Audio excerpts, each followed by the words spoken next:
I swear upon this charter and by the symbols of our craft. Could you build a tower without cranes? Today, when we look at city skylines, we see the silhouettes of construction cranes, without which it is impossible to imagine the construction of even the simplest building. How did our ancestors in the Middle Ages, without hydraulics, electricity, or internal combustion engines, erect grandiose cathedrals and castles whose spires still pierce the sky? Each stone raised to a height was the result of complex and coordinated work, hidden from the eyes of the casual observer. Behind the majestic facades of Gothic cathedrals and the impregnable walls of castles lies the quiet feet of the engineers and builders of the past.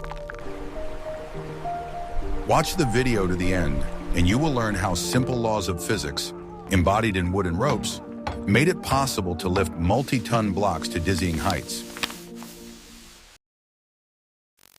At the heart of every great medieval structure lay not a chaotic pile of stones or spontaneous construction, but the carefully considered ideas of one outstanding person, the master builder. The entire future cathedral, with all its arches and spires, was first conceived and fully constructed in his imagination. It was this initial concept, this intellectual model, that served as the foundation for all the subsequent years of labor by thousands of people. This man was much more than a simple worker. He masterfully combined many roles, from a far-sighted architect to a meticulous engineer and an authoritative leader of the entire project. His main truly invaluable tools were not a rough hammer or pickaxe, but an elegant compass, a precise ruler, and carefully prepared parchment. On these seemingly simple tools, he meticulously created sketches and drawings of future architectural masterpieces that would change the face of entire cities. Before the first, even the smallest stone was laid in the foundation of a future building, the master builder spent countless months, and sometimes long years, in continuous and deep calculations. This quiet and invisible work was an intense intellectual battle with the forces of gravity and the resistance of materials. With filigree precision, he determined the optimal thickness of load-bearing walls, the strategic location of all supporting elements, and the ideal shape of grandiose arches. In his calculations, he relied both on the centuries of experience accumulated by previous generations and on his own deep knowledge of geometry and statics. Any error, even the most insignificant, in these critically important calculations was absolutely unacceptable. An incorrectly calculated lateral thrust of the arch could result in the inevitable and catastrophic collapse of the entire multi-ton structure, decades or even centuries later. Many of these vital drawings were not created on ordinary paper, but in colossal, life-size form directly on huge, specially leveled, plaster floors called tracing grounds.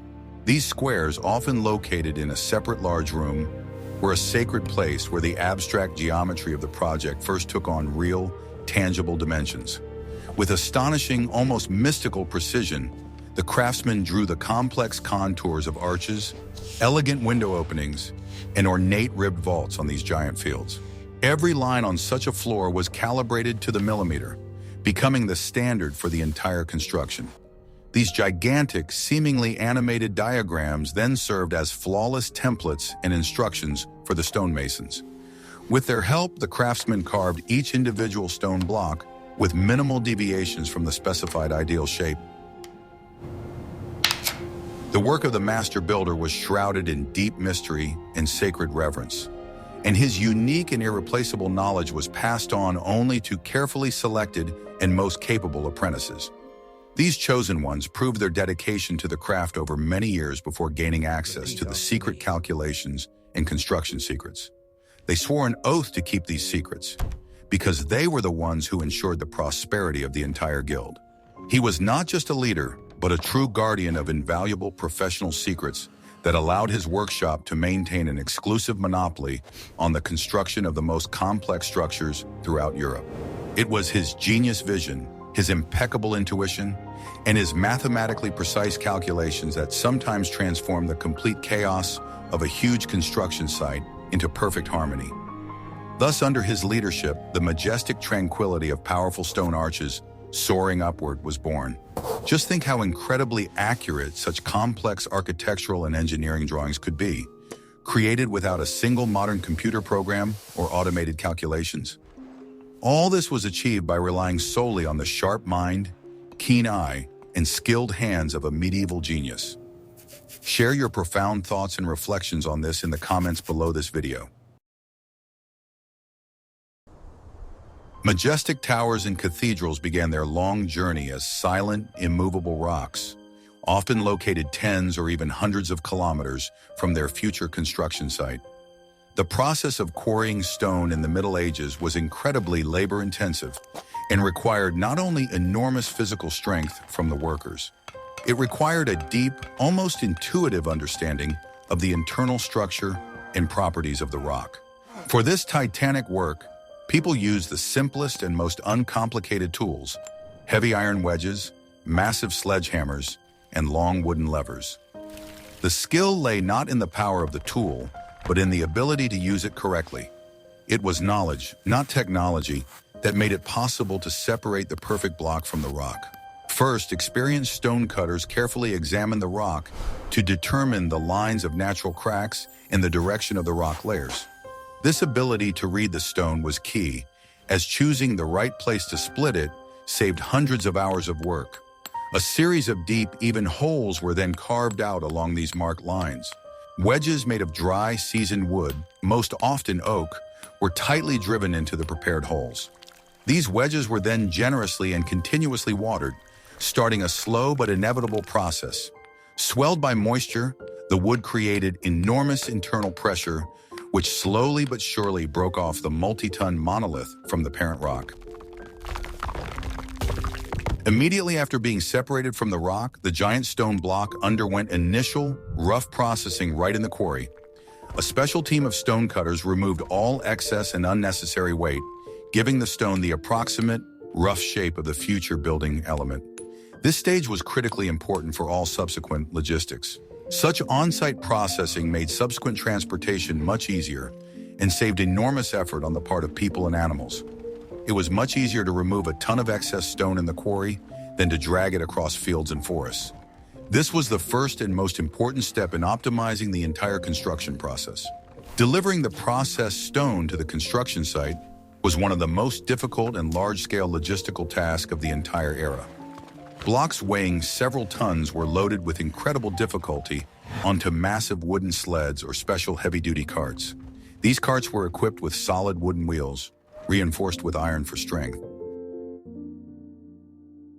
To move particularly heavy and oversized blocks over short distances, an ancient but very effective system of wooden rollers was used. First, the edge of the stone was lifted just a few centimeters using long levers. Short, thick logs were immediately placed under it, and then the block was pushed forward. As it slowly moved forward, the workers immediately moved the rollers that had been freed up at the rear forward. This created an endless moving track that significantly reduced friction. Water transport was the most efficient and preferred method of long-distance transportation. The stones were loaded onto flat-bottom barges and floated down rivers, which made it possible to deliver building materials from the most remote quarries. Many great cathedrals were deliberately built on the banks of navigable rivers for this very reason. However, this method required the creation of a complex and expensive infrastructure, including sturdy piers and powerful lifting mechanisms, both in the port and in the quarry. In addition, navigation was highly dependent on the season and the water level in the river. It was an effective but very difficult method. The process of loading a stone block onto a barge and then unloading it required precision and the coordinated work of dozens of people. Simple but reliable wooden cranes were used for this purpose, which were powered exclusively by muscle power. Any mistake or haste at this point could lead to the loss of valuable building material. The fall of a multi-ton block could not only damage the stone itself, but also completely destroy the pier or sink the transport vessel. Therefore, the most experienced and responsible craftsmen supervised this operation. The price of a mistake was too high. Which of these methods do you think required more skill and ingenuity? Carefully splitting the rock in the right place, or safely delivering a multi-ton block without damaging it? Write your opinion in the comments, because each stage was ingenious in its own way. But how could this stone be lifted to the height of a 10-story building once it was finally delivered to the construction site? We will discuss this in the next chapter, where we will reveal the secrets of the most impressive mechanism of the Middle Ages. The central element and, without exaggeration, the technological heart of any large medieval construction project was not a person, but an amazing mechanism. We are talking about a giant lifting crane, widely known as a treadmill or squirrel wheel. This simple but absolutely ingenious device allowed the elementary muscular strength of a walking person to be converted into colossal, unprecedented lifting power. The entire structure was a huge, awe-inspiring wooden wheel mounted on a sturdy frame. Inside this giant drum, workers walked monotonously and rhythmically, like squirrels in a wheel. It was their simple and natural movement that set the entire complex system in motion, lifting multi-ton loads. The diameter of such a wheel was truly impressive and could reach 4 or even 5 meters, which is comparable in height to a modern 2-story house. It was this large size that created the most powerful lever, multiplying the effort of the people walking inside many times over.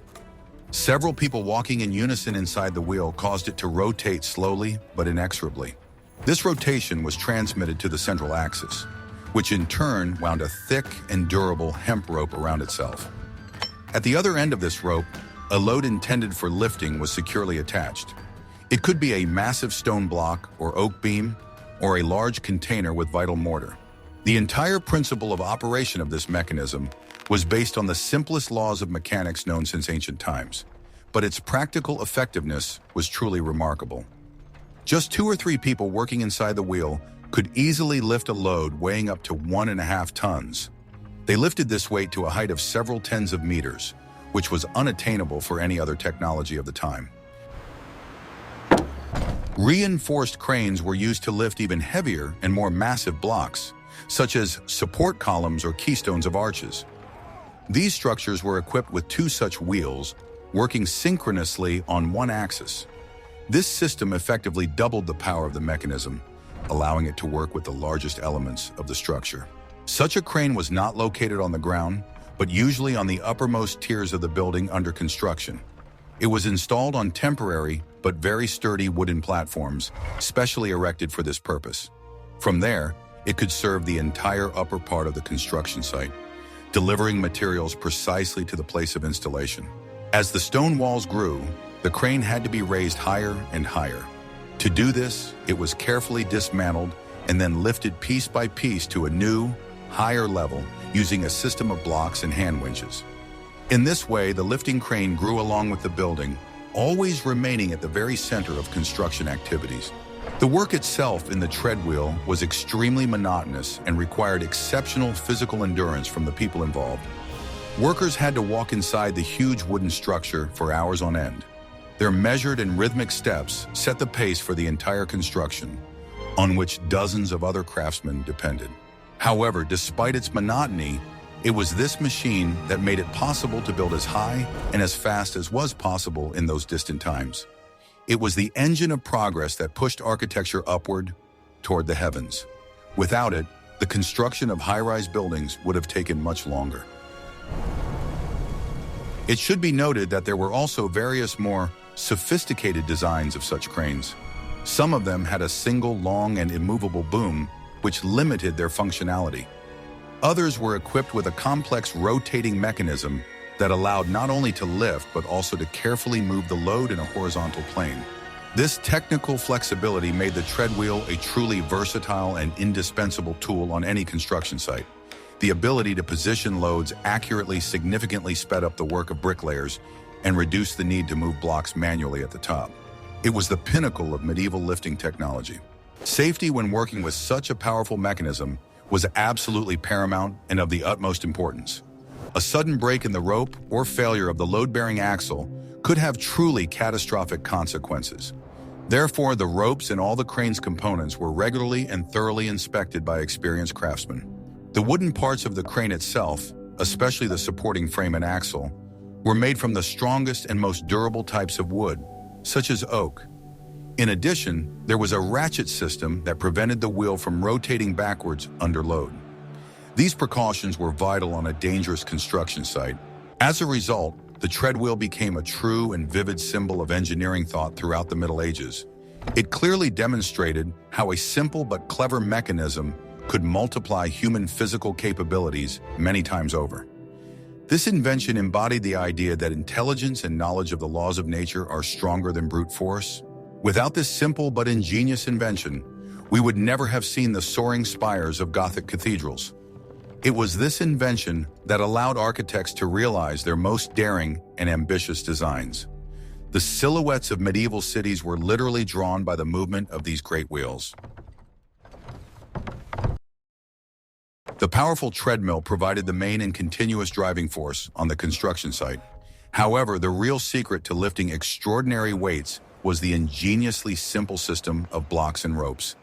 This system, known as a pulley, allowed the force applied by a person or mechanism to be multiplied many times over. This device had been known since ancient times, but it was medieval engineers who brought its use to absolute perfection. They learned to apply it on an unprecedented scale, lifting multi-ton loads to enormous heights. Without this simple mechanism, Gothic cathedrals would never have been able to reach their heavenly spires. At its core, a pulley is a carefully designed system of several movable and fixed blocks through which a long rope is passed in a special way. The fixed blocks, attached to a support, change the direction of the pull, while the movable ones attached to the load provide a gain in force. Each additional movable block in the system theoretically doubles the applied force. Thus, a load weighing 1 ton could be lifted with a force equivalent to a weight of 500, 250, or even 100 kilograms, depending on the complexity of the system. This turned unliftable monoliths into controllable building elements. This principle opened up virtually limitless possibilities for architects. Of course, according to the golden rule of mechanics, the gain in strength was inevitably achieved at the expense of a proportional loss in distance. To lift a load 1 meter using a pulley block with 4 blocks, workers had to pull 4 meters of rope. The work became much slower, but most importantly, it became possible in principle. This slow and majestic ascent also provided the added benefit of increased control and safety. Workers had more time to notice problems and coordinate their actions. Quick jerks were out of the question here, giving way to smooth and measured movements.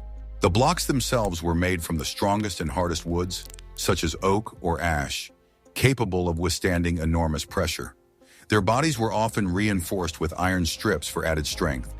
Inside the block, a pulley rotated freely on a wooden or metal axle. This pulley was a wheel with a deep groove along which the rope slid smoothly. The quality of these seemingly simple parts directly affected the overall efficiency and safety of the entire lifting system. A well-lubricated axle and a smooth pulley significantly reduced the destructive force of friction. The ropes for the pulleys were woven from hemp, an extremely strong and wear-resistant plant fiber. The thickness of such a rope could reach the diameter of a human hand, and its strength was sufficient to withstand a breaking load of several tons.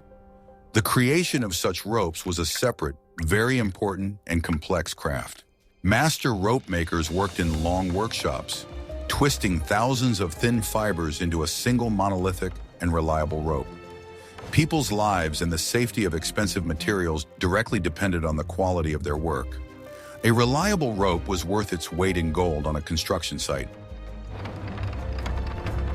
By combining the continuous traction of the treadwheel with the multiple force multiplication of a powerful pulley block, builders obtained a lifting mechanism of incredible efficiency. The crane acted as an engine that provided constant force. The block system was the transmission that converted this force into the power needed for lifting. This synergy of two simple technologies made it possible to lift even the most massive architectural elements to great heights. Stone blocks for arches, giant oak beams for roofs, all of this conquered height thanks to this ingenious union. It was a triumph of engineering thought over gravity. However, the use of a pulley system required precise and accurate engineering knowledge. The master builder had to determine exactly how many blocks were needed to safely lift a particular load. In doing so, he took into account not only the weight of the stone, but also the friction in the system and the ultimate strength of the rope used. An error in these calculations could be very costly, and the price was high. An insufficiently powerful system would simply not move the load, resulting in a loss of time. But overloading the system could lead to rope breakage and catastrophic consequences. Imagine the faith that medieval workers had to place in these simple hemp ropes that lifted entire rocks above their heads. How strong do you think these ropes had to be to withstand such weight? But lifting mechanisms are only half the battle, because it's not enough to simply lift the load. In the next chapter, you'll learn how builders created a safe working space for themselves at dizzying heights. No high-rise construction in the Middle Ages would have been possible without a complex and large-scale scaffolding system. These temporary structures, which enveloped cathedrals and castles, were not just a support for workers, they were a multi-level working platform, a transport artery, and a framework for the entire wall construction process. Scaffolding was made entirely of wood, most often from long, straight trunks of coniferous trees. The base consisted of vertical posts connected by horizontal beams and diagonal struts for rigidity. All connections were made using ropes or wooden wedges. One of the key features of medieval scaffolding was its integration with the wall under construction. Builders left special through holes in the masonry, called sockets. The ends of the horizontal beams of the scaffolding were inserted into these sockets, which gave the structure incredible stability and strength.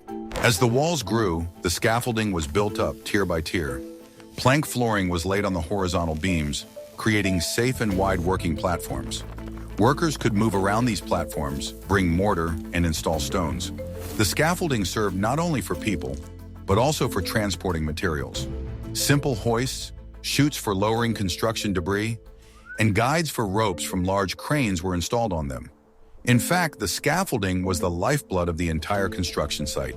The construction of such large-scale wooden structures was a complex engineering task.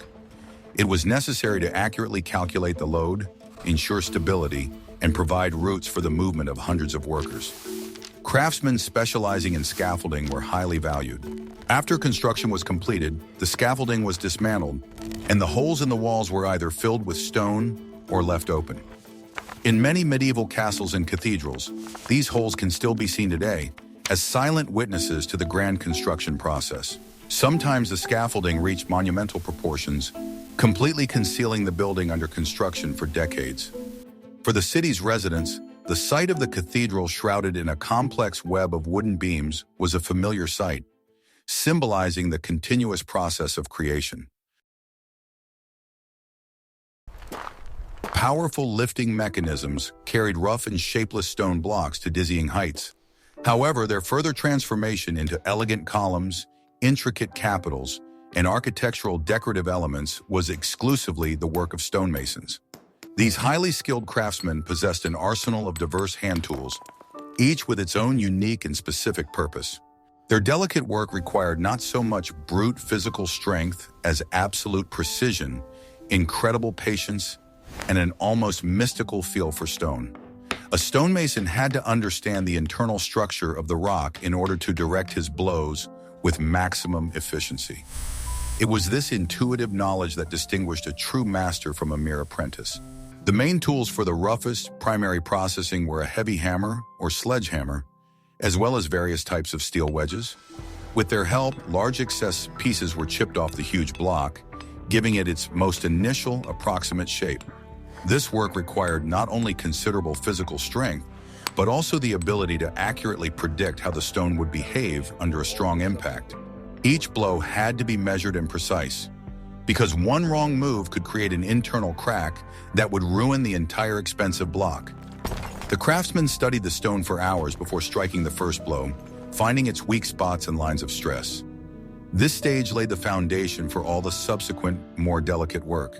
For more delicate and precise work, they used a mallet, a special wooden hammer, and a whole set of different chisels and gouges. The blow of a wooden mallet was softer than that of a metal one, which allowed for very controlled and not too strong blows. This prevented accidental splitting of the stone and allowed work on fragile details. The varied shapes of the chisel blades made it possible to create perfectly flat surfaces, cut deep grooves, or execute the most complex and ornate patterns.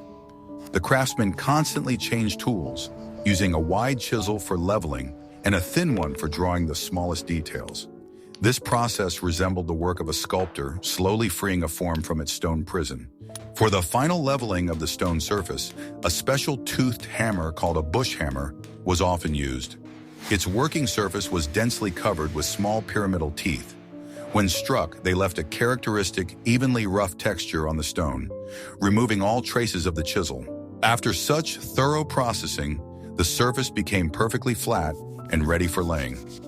Depending on the task, the surface could be left rough or polished to a shine with sand and water. This final finish gave the stone a finished and noble appearance. The absolute accuracy of all the work was ensured by simple but effective measuring instruments. A wooden or metal square was constantly used to check the perfection of right angles. A compass was indispensable for accurately marking arcs and circles, and a simple plumb line was the main tool for checking the verticality of all surfaces. Despite their primitiveness, these simple devices allowed for incredibly high precision. The margin of error was often less than a millimeter, which is comparable to modern machine processing. It was this precision that ensured the density and strength of the entire masonry. Stonemasons very often worked according to pre-prepared wooden or lead templates. These templates exactly repeated the contours of future architectural details and were made in strict accordance with the master builder's drawings. Applying such a template to the surface of the stone, the master marked the contours of the future product and then carefully removed all excess material. This method ensured that all elements of the same type, such as stones for a single arch, would be absolutely identical.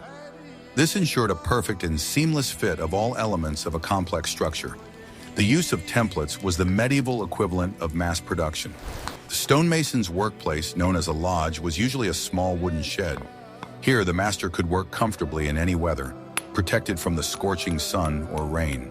His personal tools, numerous templates, and stone blanks were stored in the lodge in strict order. These lodges were often combined into large cooperatives, becoming the center of professional life. Here, experienced craftsmen not only worked side by side, but also exchanged invaluable experience. It was in the lodges that young apprentices were trained and learned the secrets of the craft. Which tool do you think was the most important and indispensable for a medieval stonemason? His hammer or his square? Write your opinion in the comments. We are very interested to hear your point of view. The stones are ready, their shapes are perfect, but how to join them into a single whole so that the wall will stand for 1,000 years? In the next chapter, we will reveal the main secret of medieval cement. Perfectly crafted stones were only individual pieces of the puzzle. To assemble them into a strong and durable wall, a reliable binding agent was needed. In the Middle Ages, this role was performed by lime mortar, the production technology of which was inherited from the Romans and improved upon. This mortar was not just an adhesive, but an active component that ensured the strength and flexibility of the entire structure. The main component of the mortar was lime, which was obtained by burning limestone in special kilns. This process required maintaining a high temperature for several days and was very energy intensive.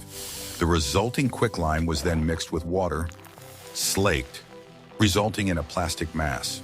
To give the mortar strength and volume, a filler was added to the slaked lime, most often pure river sand. The proportions of lime and sand were carefully selected depending on the purpose of the mortar. More durable compositions were used for foundations and load-bearing walls, while cheaper ones were used to fill internal voids. The hardening process of lime mortar is fundamentally different from that of modern cement. It hardens not through a reaction with water, but as a result of the slow absorption of carbon dioxide from the air, turning back into limestone. This process, called carbonation, could take years or even decades. It was this slow hardening that gave medieval masonry its unique properties. The mortar remained plastic for a long time, allowing the structure to breathe and adapt to small shifts in the foundation without cracking. Modern hard cement mortar would simply crack under such conditions. The masonry process required a high level of skill.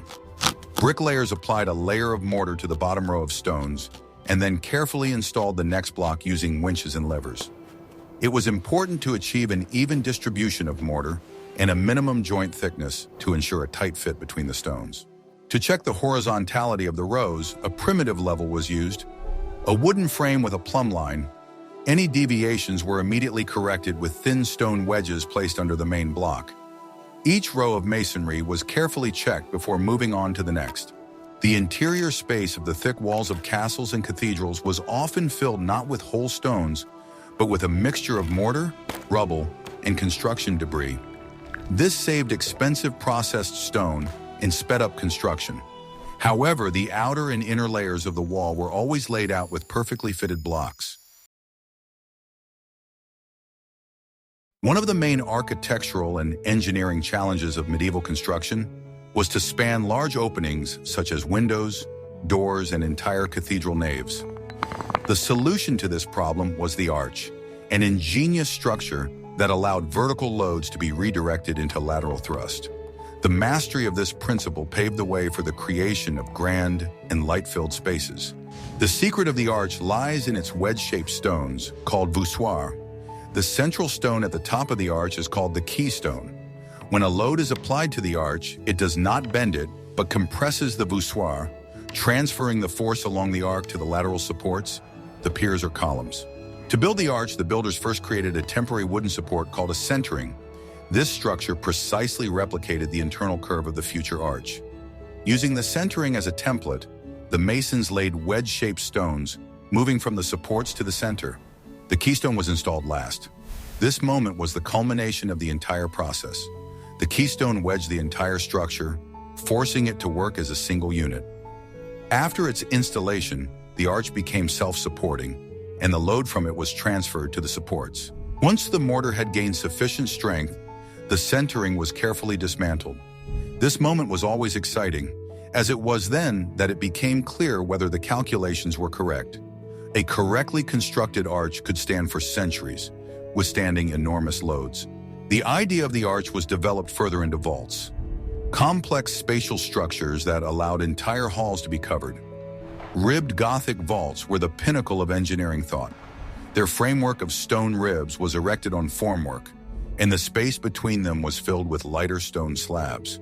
This framework system made it possible to significantly reduce the weight of the vault and concentrate all loads at a few points.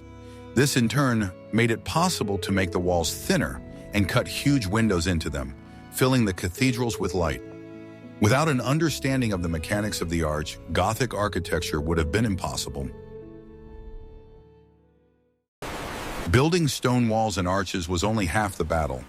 To protect the grandiose structure from the elements, a reliable roof had to be erected above it. The construction of a medieval roof was an engineering marvel in itself, hidden from the eyes of cathedral visitors. Above the stone arches, builders erected a complex system of massive wooden rafters. These giant beams, often made from solid oak trunks, were lifted up using the same treadwheels and pulleys.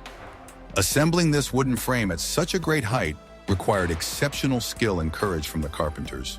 The trusses were designed to distribute the weight of the roof evenly across the load-bearing walls without creating excessive lateral thrust. The complex joints between the beams were made using notches and wooden pegs, without a single metal nail. These structures were so strong that many of them have survived to this day. Lead sheets, tiles, or slate stone slabs were most often used as roofing materials. Lead was expensive but very durable and malleable, allowing roofs of complex shapes to be covered. Lead sheets were cast on site and attached to wooden battens. At the same time as the roofing work, the exterior decoration was also carried out. Sculptors carved stone statues, gargoyles, and decorative elements directly on the scaffolding. Each decorative element was not just a decoration, but part of an overall symbolic program that was understandable to medieval people. The final stage was the glazing of the huge windows. In the Middle Ages, glass was a very expensive material. Stained glass windows were assembled from thousands of small pieces of colored glass joined together with lead bridges.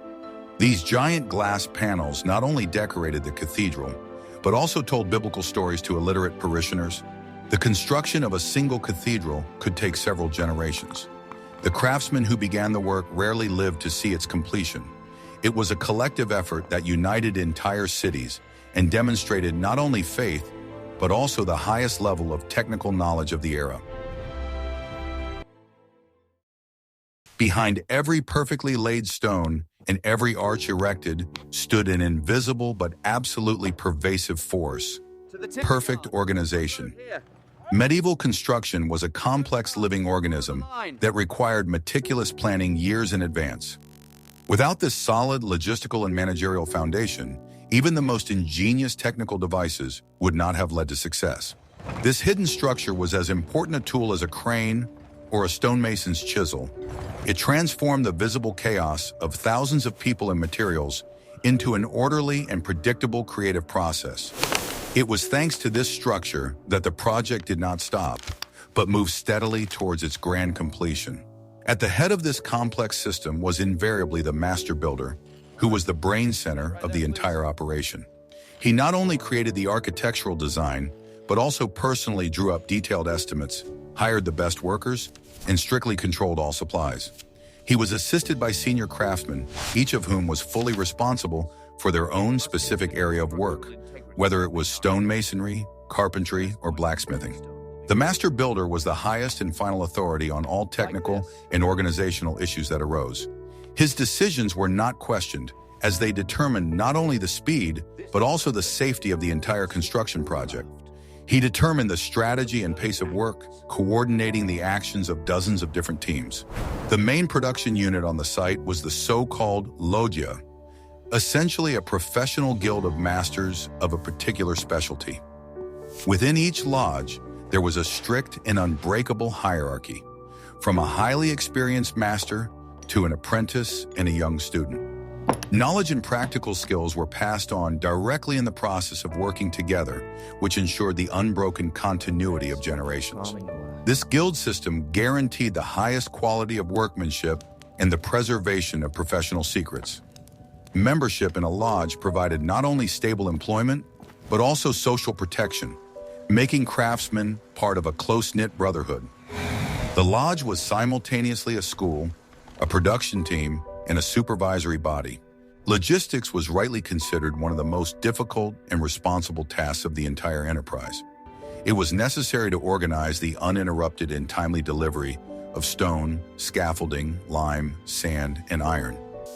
Any, even minor, disruption in supplies could completely paralyze the entire construction site for weeks. To avoid downtime, managers kept precise records of all materials and planned the necessary purchases months and even years in advance. They created warehouse stocks, looked for new suppliers, and monitored the condition of roads and waterways. Effective logistics was the lifeblood that nourished the giant construction organism. Financing the construction was a separate, equally large-scale and complex task. The money for the construction of a cathedral or castle came from a variety of sources, some of which were unstable. These could be donations from the king or a local feudal lord, mandatory church ties, or voluntary contributions from wealthy townspeople. Managing these flows required an entire financial service that kept strict records. Every coin spent was carefully recorded in thick income and expenditure books in order to report to the contributors. Transparency and accuracy in calculations were the key to a continuous flow of funds. The working day on the construction site was incredibly long and physically demanding, starting at sunrise and ending at sunset. Iron discipline was maintained by strict rules and regulations, the violation of which resulted in substantial fines or immediate dismissal. Despite this, working on the construction of the cathedral was considered extremely prestigious and was well paid. The status of a builder was significantly higher than that of an ordinary peasant, as this work required high qualifications and skill. Participation in such a great project gave a person not only a means of subsistence, but also a sense of pride. That is why the best craftsmen from all over the region flocked to the construction site. Perfect coordination between the different teams was absolutely key to overall success. Carpenters could not begin to erect complex wooden frames until stonecutters had prepared the perfect foundation stones for them. Roofers, in turn, waited patiently for masons to finish building the walls and arches. The master builder, like a brilliant conductor, managed this complex and polyphonic orchestra. He synchronized the work of all the workshops, preventing downtime and conflicts. It was only thanks to his constant supervision that dozens of disparate processes merged into a single harmony of creation. Thus, medieval construction became the greatest triumph not only of bold engineering thought, but also of ingenious human organization. It was the incredible ability of hundreds of people to work cohesively and selflessly for decades toward a common goal that made it possible to create these architectural masterpieces. These structures continue to inspire genuine admiration and awe in us today. This long-term collective effort was a technology in itself, no less important than levers and blocks. It demonstrated the power of a shared vision and social unity, capable of overcoming any material and technical limitations. Ultimately, cathedrals were not built by stones and mechanisms, but by communities united by faith and a common dream. We have completed our immersion in the world of medieval construction, and it is now clear that the lack of modern technology was not an insurmountable obstacle for our ancestors. On the contrary, it stimulated their ingenuity, forcing them to find solutions that were ingenious in their simplicity. Majestic towers and cathedrals were built not by magic, but by the power of human intellect, multiplied by the laws of physics. Treadwheels, pulleys, levers, and precise calculations transform muscle power into an effective tool for creation. Behind every architectural masterpiece lies not only the labor of thousands of nameless workers, but also the clear thinking of master builders who saw the future building in every detail. Their legacy is not just stones stacked into walls, but an eternal reminder of the boundless possibilities of the human spirit. What other topics from medieval life and technology would you like to see in our next videos? Share your ideas in the comments, because history is full of amazing discoveries that are worth telling. And of course, don't forget to subscribe to the channel so you don't miss out on new exciting journeys into the past.